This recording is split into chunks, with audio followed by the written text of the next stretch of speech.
the female monster. You know that? Everybody, let's get crazy right now. 주변 사람들이 나보고 미친 것 같아.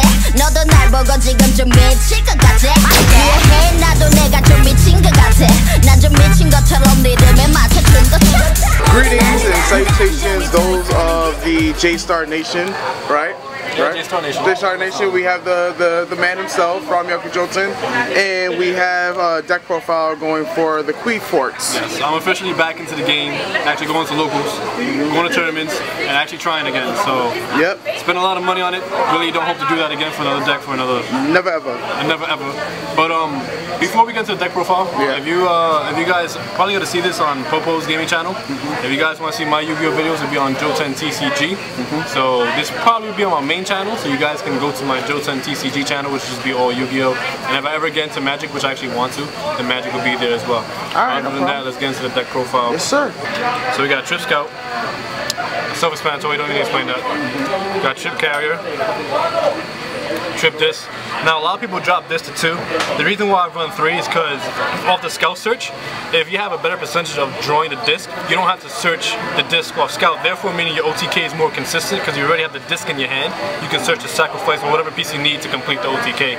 So that's the reason why I run 2. Not only that, it's just another name for soul transition or sacrifice if you really draw brick, and you can with this deck. Double monolith. A lot of people play 1. I play 2 because I don't really use them in the scale a lot. I just summon 2 off him, and then that's game. Like if you tribute summon a disc and a monster at a sacrifice, you get any 1 scale. Most of the time I get stealth or a disc, put it in the scale. These 2 come out, he'll be 31, these will be 27, that's game. And if you want to pendulum summon to make sure, pendulum summon the monster that you tributed in this game. So that's the reason why I run 2. 2 Helix, pretty standard. 1 shell. A lot of people drop the shell for the double stealth, which I don't agree with because shell's like really clutch. And then the 1 stealth. Like stealth is broken, but I don't think he's deserved to be ran at 2. Okay. And the main problem with taking him out is that we only have 1, 2, 3, 4, 5, and with him included, 6, 9 scales. So if you take out one of the 9 scales for him, then you just added another 1 scale. So you like add up a lot more bricky hands because you're just gonna open up a whole bunch of 1 scales in your hand a lot more often, and you can't pendulum summon either. Sure. You definitely can't do 1-on-1 unless you're broken. So that's the reason why I still run them as well, and I don't run the 2 stealths. Triple summoner arts, pretty helmet. No need to explain. Triple sacrifice, pretty helmet. No need to explain. Triple MST. I mean, I'm kind of iffy on MST. Like, I like the card, but, and especially in this format with Trappers, BAs, and Necros, you do have to run the card because of mirror match. So. Double pot. Raigeki. These are all the 1-of power cards. Raigeki, Snatch Steal. Limited removal. Clutch. Oh my god. This is the reason why I run him still, because it's just, in the mirror match it's not even fair if you open up with it, it's just savage. I won so many games and matches off of limited removal, they don't expect it. And then the Book of Moon and the Laser Clip. If anything, I'm thinking about a new build for Connecticut, and I will probably take out the limited removal and Laser Clip, only because the build I'm going for is more control. The Laser Clip and limited removal, even though they don't do anything by themselves, they allow for game-winning and match-winning situations. So basically, Laser Clip and Limit Removal is main so that situations that aren't normal OTK situations become OTK situations. And that's pretty much the best way you can play the deck. And now the traps. The traps is triple soul transition. A lot of people only run 2. I run 3 just to see it turn 1 a lot more often. And I mean, obviously the best play is like Carrier and Helix with this and Sacrifice. But if you don't open up with Carrier and Helix, it's still okay to do it under a disc. I mean, you draw 2 and you just hope that you draw 2 that's good, and then you draw for turn, which is good as well. If you don't, then that's just Yu-Gi-Oh! You gotta play Yu-Gi-Oh! From there. Now, the main deck tech is Mind Crush. The reason why I main deck Mind Crush is because of Neck Loss. The main reasoning. Neck Loss have Arcurious, and Qliphort can never go for game with Arcurious. So basically Mind Crush, Arcurious, and you can swing for game. They have no outs to it. It's also very good against the mirror match, and it's suboptimal against BA with Scarm. And then you just ditch whatever they get, most likely Tour Guide. Or if they reveal, and they reveal a crap one that doesn't do anything like Blue Brick or something like that, you Mind Crush it. You could probably stop their plays too. Double Skill Drain. And then last but not least is double vanities. Emptiness. Yeah, and that's the main deck. The main deck is 15 monsters, 16 spells, and 9 traps. It's definitely 9 traps, 15 monsters, and I believe 16 spells. So the extra deck is irrelevant, but let's do it anyway. 1 Cowboy, 1 Dweller, 1 Exciton Knight, 1 Castell, 1 Heartland Draco, 1 101. We used to call him Adam Corn back in the day, so I'm gonna call him Adam Corn still. Utopia Ray. I run these two. It's janky, but it's Qliphorts. You pay a lot, and if it's ever a situation where I have the laser clip play and I could just normal, and I have no scales, and I'm under 1,000, and you're in the range for this combo, you just lose, and it's just mad janky to lose to. And it's situational plays that you have space to play. So why not play the cards that are situational if you have the space to play it, and it could just save you. You just never know.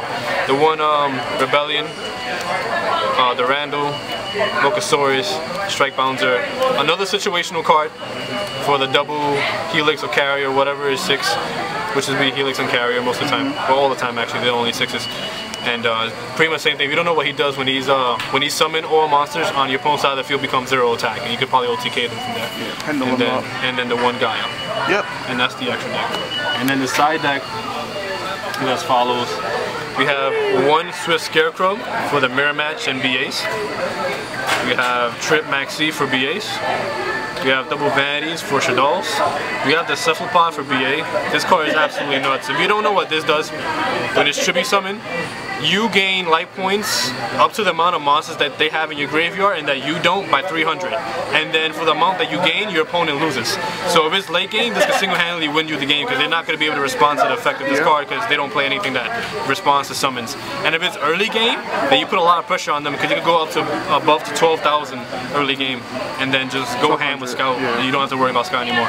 Double Stormforth, Shaddolls, and you just side this in with the Vanity Fiend for Shaddolls. And this is like a change of heart in the Mirror Match. So you just might as well play it. And then the triple Dust Tornado. I don't do Spell Shattering Arrow only because this actually hits Tortellers. Dust Tornado hits Tortellers. Dust Tornado, it hits any rogue matchup. You'll send juice, anything. Yeah. So that was the whole reasoning behind Dust Tornado. Like, Spell Shattering Arrow is great and it can allow you to OTK if they have a scale. And it's 500 extra. They have 2 scales, it's 1,000. But Dust Tornado is just too much clutch. Okay. So I just rather do that. And the fact that you get the set. So if you know how to play right, you just keep a trap card you really want in hand. Set Dust Tornado, activate, then during the end phase you set it, and then now it's your turn, it's live.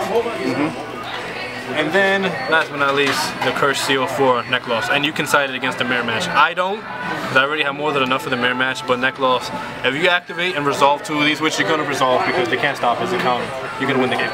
There's no way they can win. They would need some extreme luck. No, okay. They can't win. They can't win. If 2 resolves, they can't win. That's 2 of their rituals being hit. Alright, so I guess after all that, what do you like about the deck the most? Helmet? No, I mean, don't have to think? No, I mean, it's not as helmet as people think. Like, it's pretty helmet, don't get me wrong. And sometimes I kind of do savage. Like, I feel bad for people, like, oh, especially with the limited removal play. Yeah. But what I really like about the deck and the reason why I decided to play is because it reminds me of Sabers. Sabers was just search, oh, I search, you let me search, oh, now it's game. I just put all these monsters on board, and now I just swing for game. Granted, it was a little bit different with like Cold Wave, Rescue Cat, and now it's game. But this is just like Scout, and then Scout, Tribute, just Disc, or Shell, or whatever in this game. So that's what I like about the deck. The deck can OTK by turn 2, if you open up correctly. And the main reason why I really like the deck is not only is it aggro, it can also play control. Like Vanity's Emptiness does not hurt you, Skill Drain only helps you. So like you can OTK on the Skill Drain. Like have you ever heard of a deck that can OTK on the Skill Drain? No. So it's just, that's the reason why I like it, and it just allows me to play actually just the way I want to play. Low monster count, I get to search almost every turn, and you know the thing is like game 2s and game 3s, I like skillful matches, and game 2s and game 3s you have to play skillfully because when you see back row, you know more than likely it's going to be an answer to Scout, and you just can't go all willy-nilly with Scout, so you actually have to think. So I kind of like those game 2s and game 3s. Okay, final question. I noticed that you're not playing the Storm version of this, so what are your reasons for not playing the Storm? Never liked the Storm version, no honesty. Like I understand why they play it. Storm for me is only really good to summon towers. But I never played it, I never liked it. But especially now, like before Neck Loss, it was a viable option, and I only lost to 1 Storm build ever in the Mirror Match. I usually beat them. But right now Storm is bad because Storm can't be Neck Loss. Like if you're a Neck Loss player and you know what you're doing and you play Storm build, that's a buy. It's just a buy. It's just that simple. So pretty much with the Storm build, if you play against Necklace, which is going to be the majority of big events, that's all you're going to see, you're just going to lose. So I just rather play the Vanities, which stops them, the Skill Drain, which hurts them, and then the Soul Transitions, which allow me to go off, and then the main deck Mind Crushes just makes you win, because you call Valkyrius in this game. Okay. They're going to have, if they have a monster on board, they're going to need Gun Gear, or they're going to need Decisive Armor to stay in the game, and sometimes they just don't have it. Okay. So, you know, I don't really like the Storm build all that much. Never did. It's a personal preference. I know people like it. Never really liked that. I'd rather go with consistent than just pure on explosion. And don't get me wrong, like I understand sacrifice Storm is a plus, but I never really liked that version. Alright, with that said, that pretty much includes this deck profile. This is once again Ravi Uncle Joten. You'll see the links to him. You can click the annotation on his face that will lead you to JoutenTCG. And will be here. right there, you can see it will be right on the dope sign on his beanie. It's on the dope sign. So subscribe to be dope. You guys know it. This has been a while since I've done a deck profile. So I'll catch you guys next time. You know it. Nobody can be God, but everybody has the potential to be God-like. Catch you guys later. 날 보고 지금 좀 미칠 것 같아. 이해해 나도 내가 좀 미친 것 같아. 난 좀 미친 것처럼 리듬에 맞춰 춤도 춰.